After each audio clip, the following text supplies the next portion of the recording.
안녕하세요. 사랑하는 성도님, 영광의 주님이 우리와 함께 하십니다. 우리와 함께 하시는 주님을 찬양합니다. 기도합시다. 주님, 감사합니다. 오늘도 저희들을 사랑하여 주셔서 새로운 하루를 소망하게 하시고 또 주님의 말씀을 의지할 수 있도록 거룩한 말씀의 자리로 초대하여 주시니 감사합니다. 오늘도 우리의 마음이 주님의 말씀을 잘 받을 수 있도록 성령님께서 저희의 마음을 열어주시고 만져주시옵소서. 저희 속에 악하고 추하고 더러운 모든 죄를 씻어 주시고 그리스도의 보혈로 깨끗함을 받고 주님 앞에 정결한 심령 위에 생명의 말씀을 받을 수 있도록 함께하여 주시옵소서. 말씀대로 살지 못하는 부끄러움을 용서하여 주시고 오늘도 말씀을 깨우쳐 주시고 그 말씀의 능력을 힘입어서 정말 순종하며 그렇게 실천하며 살아갈 수 있도록 인도하여 주시옵소서. 예수님 이름으로 기도합니다. 아멘. 오늘 말씀은 열왕기상 6장 1절에서 13절입니다. 이스라엘 자손이 애굽 땅에서 나온 지 480년이요 솔로몬이 이스라엘 왕이 된 지 4년 15월 곧 둘째 달에 솔로몬이 여호와를 위하여 성전 건축하기를 시작하였더라.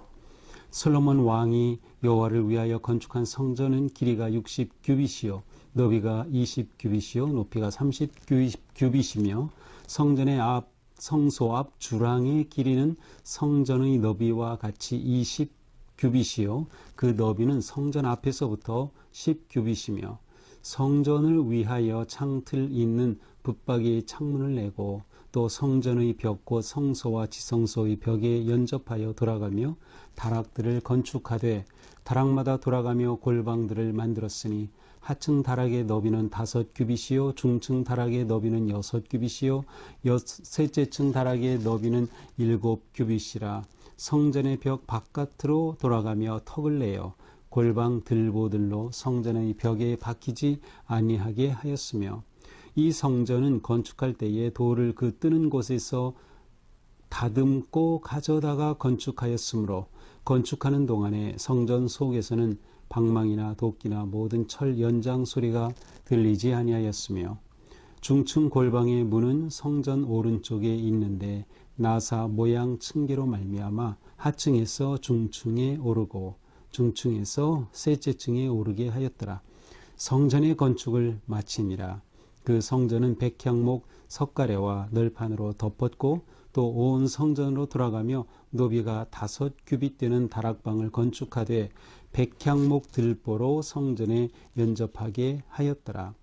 여호와의 말씀이 솔로몬에게 임하여 이르시되 내가 지금 이 성전을 건축하니 내가 만일 내 법도를 따르며 내 율례를 행하며 내 모든 계명을 지켜 그대로 행하면 내가 네 아버지 다윗에게 한 말을 네게 확실히 이룰 것이요 내가 또한 이스라엘 자손 가운데에 거하며 내 백성 이스라엘을 버리지 아니하리라 하셨더라. 아멘.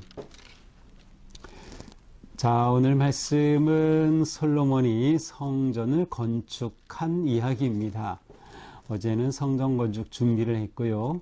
오늘은 성전 건축을 한 이야기. 너무나도 빨리 진행이 되죠. 사실은 오늘 본문으로 성전 건축은 다 끝났습니다. 자, 이렇게 시작이 돼요. 이스라엘 자손이 애굽 땅에서 나온 지 480년. 자, 성전 건축이 시작된 해는 출애굽 후 480년입니다.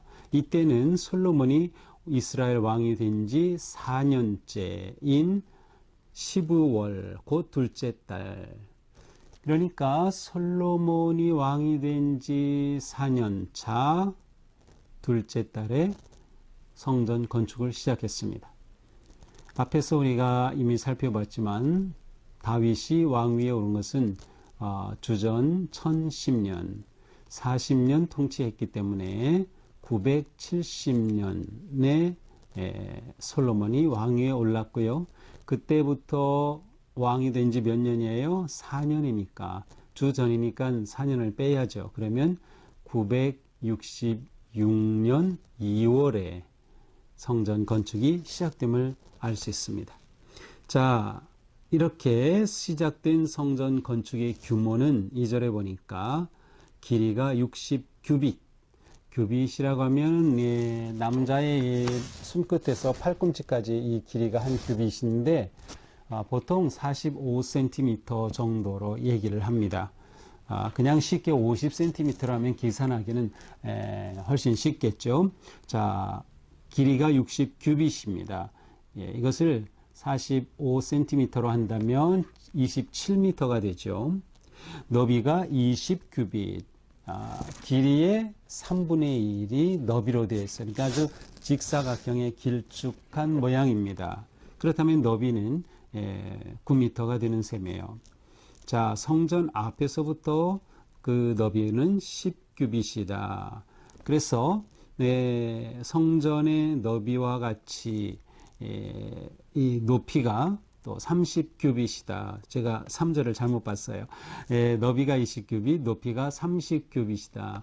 여기서 높이는 전체가 높은 건 아니고요. 입구 쪽이 이렇게 높았어요. 그래서 가장 높은 곳이 13.7m 되는 거죠. 30규빗이라고 하면.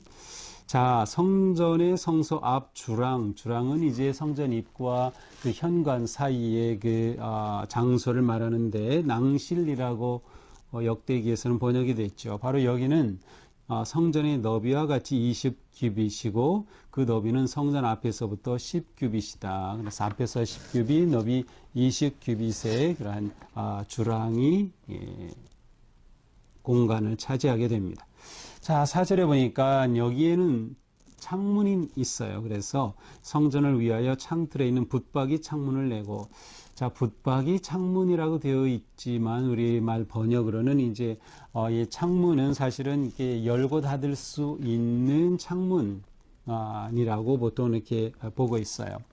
또 성전 벽, 곧 성소와 지성소의 벽에 연접하여 돌아가며 다락들을 건축하되 다락마다 돌아가며 골방들을 만들었으니, 자, 특이하게도 성전을 이렇게 지었으면 거기에 돌아가면서 이 성전 안쪽이 아니라 바깥쪽이에요. 그래서 성전 벽 쪽으로, 지성소가 있는 그 벽 쪽으로, 출입구 반대쪽이에요. 출입구는 동쪽이에요. 반대쪽 벽 쪽으로 3면이 되겠죠. 여기에 또 다른 그러한 공간들을 만들었는데 바로 그것이 여기서 말하는 다락들입니다. 이 다락마다 돌아가며 그 안에는 골방들을 만들었어요. 그러니까 다락을 만들고 그것을 쪼개요. 여러 골방들을 만들었습니다. 그러니까 이 다락은 동쪽 입구를 제외한 서쪽, 북쪽, 남쪽 이 3면에 걸쳐 마련이 된 셈이죠.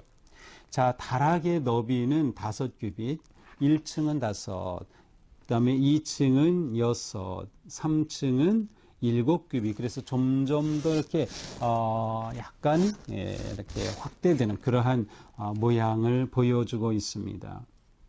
자, 그러니까 이 다락 혹은 이 골방들은 성전 안에 들어가서는 연결될 수 없고요, 바깥쪽으로 들어갈 수 있게 그렇게 되어 있습니다. 7절, 이 성전은 건축할 때 돌을 그 뜨는 곳에서 다듬고 가져다가 건축하였다. 그러니까 이미 설계도가 다 나와 있고 돌의 크기가 다 나와 있고 어느 곳에 둘지를 다 설계도에 나와 있기 때문에 돌을 캐는 곳에서부터 거기서 돌을 다 다듬었어요. 석공들이 돌을 거기서 다듬어서 다듬은 채로 이동하여 설치하고 그 위에 성전을 세운 겁니다. 그러니까 돌을 깨는 그러한 소리가 들리지 않겠죠. 그래서 건축하는 동안에 성전 속에서는 방망이나 도끼나 모든 철 연장 소리가 들리지 아니하였습니다. 8절, 중층 골방의 문은 성전 오른쪽에 있는데 나사 모양 층계로 말미암아 하층에서 중층에 오르고 중층에서 셋째 층에 오르게 하였더라. 자, 바깥쪽으로는 이렇게 그 다락을 만들고 골방들을 만들었는데 1층, 2층, 3층으로 구성되어 있고요. 그리고 각 층으로 올라가는 그러한 계단이 마련되어 있음을 알 수 있습니다. 자, 9절은 이렇게 하여 성전 건축을 마치니라. 네, 우리가 볼 때는 너무나도 간단하게 설명이 되어 있어요. 그래서 이 거룩한 성전 건축이 이렇게 마쳤다고 기록되어 있어요. 그 성전은 백향목 석가래와 널판으로 덮었다. 백향목, 우리가 어제 본문 봤죠?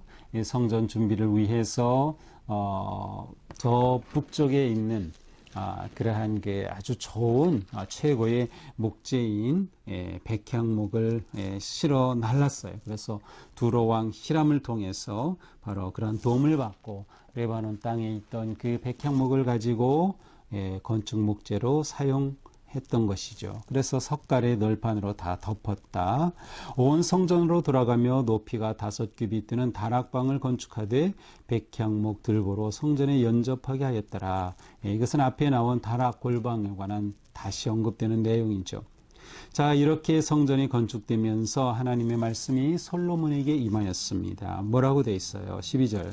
내가 지금 이 성전을 건축하니 내가 만일 내 법도를 따르며 내 율례를 행하며 내 모든 계명을 지켜 그대로 행하면 내가 네 아버지 다윗에게 한 말을 네게 확실히 이룰 것이요 내가 또한 이스라엘 자손 가운데 거하며 내 백성 이스라엘을 버리지 아니하리라.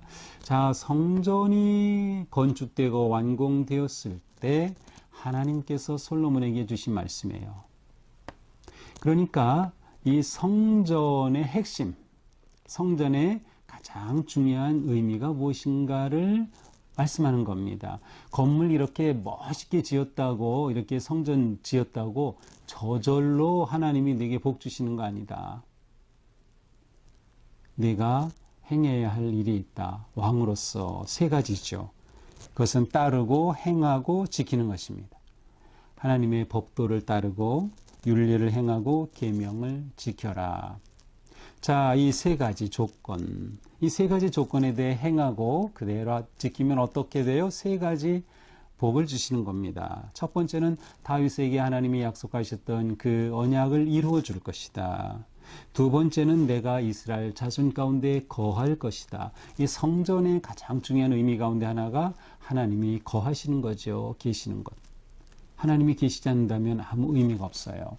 이스라엘 백성들이 이렇게 성전을 지을 때 이것은 단지 건물이 아니라 우리가 하나님의 백성이다 라고 하는 놀라운 징표가 되고요. 성전을 볼 때마다 하나님이 우리와 함께 하시는구나 라고 하는 것을 깨닫게 되고 생각하게 되는 거죠. 그리고 이 성전은 그 하나님께 제사를 드리는 곳이었어요. 사실 그렇게 크지 않습니다. 27m, 9m의 폭이고 그 안은 또 셋으로 나누어져 있죠. 성서, 지성소, 회랑 이렇게 있다고 하면 그렇게 크지 않아요. 그러므로 이 성전은 하나님 앞에 제물로 제사를 드리기 위한 곳이었어요. 또 향단이 있고 떡 진설병 상이 있고 그래서 성막 대신에 실제 성막보다는 한 2배 정도 크기의 그런 성전이 세워진 거죠. 회중들이 모인 곳은 성전 바깥들에 모였을 것으로 추측됩니다. 그래서 우리가 생각하는 것처럼 많은 사람이 모여서 이렇게 무슨 행사를 하고 하는 그러한 성전이 아닌 것을 우리가 확인할 수 있습니다. 자, 이렇게 하나님께서는 네가 이렇게 말씀대로 따라 지켜 행하면 하나님이 그들 가운데 함께 계시고 내 백성 이스라엘을 버리지 않겠다. 자, 따르고 행하고 지킨다. 그러면 하나님은 다윗에게 약속한 언약을 이루시겠다. 나는 너희 가운데 거하시겠다. 너희는 내 백성이 될 것이다. 라고 하는 그러한 이 약속을 주셔요. 바로 이렇게 되는 것이 성전을 세운 목적인 셈입니다. 하나님 앞에 늘 제사하고 돌이키고 하나님의 은혜를 생각하면서 자, 재밌는 것은 오늘 말씀 시작에 이스라엘 자손이 애굽 땅에서 나온 지 출애굽을 언급했다고 하는 점이에요. 이스라엘 백성의 진정한 백성으로서의 역사의 시작은 출애굽이라고 할 수 있어요. 하나님께서 그들을 미약하기 때문에 그들을 사랑해서 구원해 내신 거죠. 하나님께서 그들을 구원해 내시고 그들과 언약을 맺으시고 말씀을 주시고 광야를 지나 그들에게 약속의 땅에 이르게 하신 그 놀라운 출애굽을 언급하면서 성전 건축에 관해 기록했어요. 그것은 이 성전 건축은 이 출애굽과 연결되어 있습니다. 출애굽은 하나님께서 그들을 구원하신, 언약을 주신, 말씀을 주신 그러한 놀라운 역사라고 하면 바로 이 성전을 통해서는 그들을 구원하신 하나님이 그들과 함께 있을 것이고 그들이 하나님의 백성이 될 것이다. 그리고 하나님께서 그들에게 복을 베풀어 주실 것이다 라고 하는 그러한 약속이 되는 것이죠. 이 하나님의 놀라운 구원의 역사와 언약의 성취가 바로 성전에 집약되어 있는 겁니다. 그러니까 성전을 세운 것은 어떻게 보면 이제 또 다른 하나님의 제2의 출애굽처럼 영적인 출애굽과 같죠. 지금까지는 성막이 하나님이 그들과 함께하는 그러한 거룩한 공간이었어요. 이동했어요. 그러나 이제 그들은 이 땅에 정착하였고 성막을 대신하여 성전이 세워졌던 것이죠. 이렇게 성전이 세워지면 그들에게 말할 수 없는 기쁨이고 복이 되는 거죠. 그리고 하나님은 이 성전 완공을 통해서 이와 같이 또 솔로몬에게 말씀하심으로 하나님이 기대하시고 원하시는 것이 무엇인가를 분명하게 보여주셨습니다.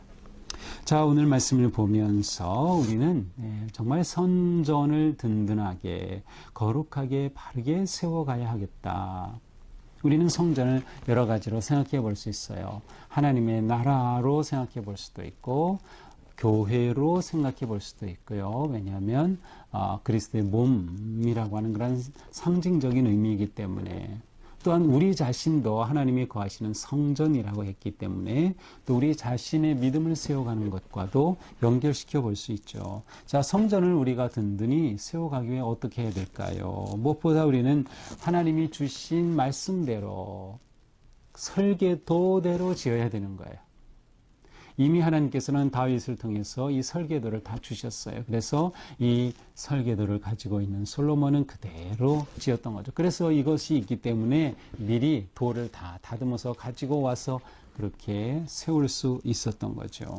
그러니까 우리는 항상 우리의 삶을 또 우리 자신을 성전으로 세워갈 때 하나님의 말씀이 너무도 중요한 겁니다. 말씀대로 세워지지 않으면 진정한 성전이 될 수 없기 때문이죠. 또한 하나님께서는 그들 가운데 언약을 이루심을 보여줍니다. 다윗에게 약속하신 대로 이렇게 성전을 세우도록 인도하시고 그 언약을 이루어 주시는 거죠. 성전은 건물이지만 건물이 목적은 아닙니다. 아무리 아름다운 건물을 세웠다 하더라도 그 건물 안에 있는 성도들이 어떠한 성도가 되느냐가 더 중요한 거죠. 내가 아무리 하나님의 거룩한 성전이고 내 육체가 아무리 건강하다 하더라도 내 마음이 내 영이 하나님을 예배하고 하나님을 사랑하지 않는다면 성전인 우리 자신은 아무런 가치가 없는 것과 마찬가지입니다. 그래서 우리는 하나님의 성전을 세워갈 때 순종과 섬김으로 세워가는 겁니다. 주신 말씀 따라서 그대로 순종하며 섬김으로 세워가는 거죠. 어떤 성전을 세울 때에는 오직 하나님의 음성만 들려야 됩니다. 다른 어떤 소리도 어떤 잡음도 있어서는 안 되는 거죠. 오직 하나님의 음성만 살아있어서 그 음성만 선포되는 하나님의 임재하심만이 이 성전에 가득한 그러한 은혜의 자리가 되어야 된다. 우리 교회가 그러해야 하고 우리 자신이 그러해야 합니다. 하나님이 계시지 않는다면 아무 의미가 없기 때문이죠.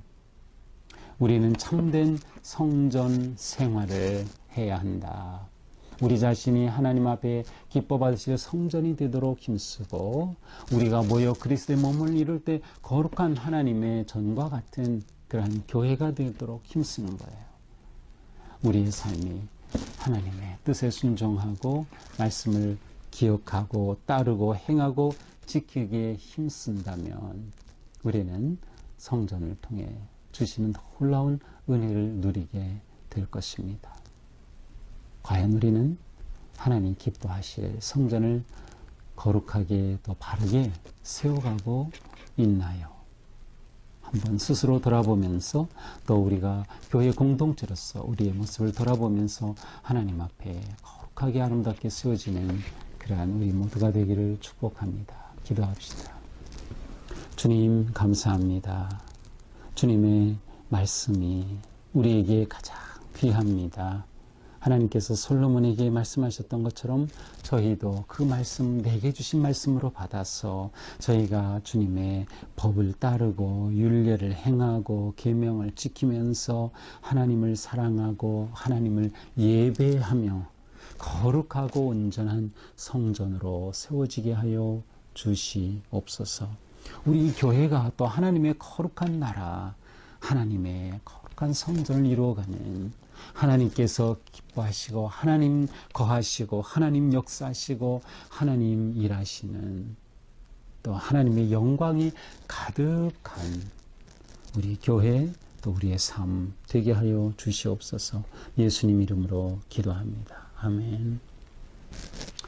네, 오늘도 주님 은혜 안에서 우리의 삶이 거룩하고 또 아름답기를 축복합니다. 사랑합니다.